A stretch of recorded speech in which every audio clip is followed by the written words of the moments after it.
Hello, my name is Roger Groh. We're here today to talk about managerial financial accounting ratios. What are they? Well, really, they're rules of thumb that a company or an individual would use when talking about your business and then comparing it to others. Meaning, do you have sufficient cash to pay your bills?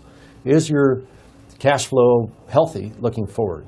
Do you have a lot of debt in relation to your cash flow? Do you have a little debt in relation to your cash flow? Those are examples. There are many websites which talk about this, one is the Analyst Exchange. Now, I'm a little biased because I used to teach for the Analyst Exchange, but if you really want to learn, call them up and sign up because it's a terrific way to learn all about financial statements, including financial ratios. Now, if you came to me as a banker and asked me to loan you money, I would look at all of the payments today that you're obligated to make, put the potential payment that would also be required if I were to loan you money on top, and then look at your income after tax to determine how many more dollars you have coming in versus dollars that you already owe. That's called a coverage ratio.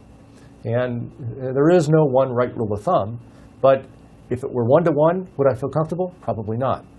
Meaning if every dollar that you brought in, you had to pay out, am I going to feel comfortable? No.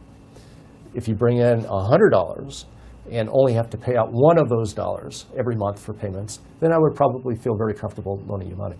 In business, an example of a financial ratio would be, how many times a year do you turn over your inventory?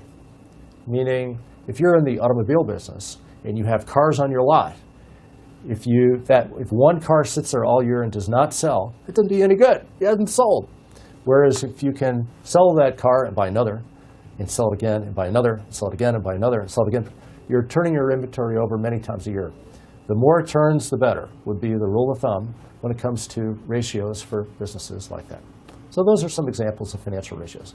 And again, if you really want to know more and go into more detail, take a look at the analystexchange.com. Terrific group. They'll help you, and you can really learn the basics of financial management ratios. I'm Roger Groh.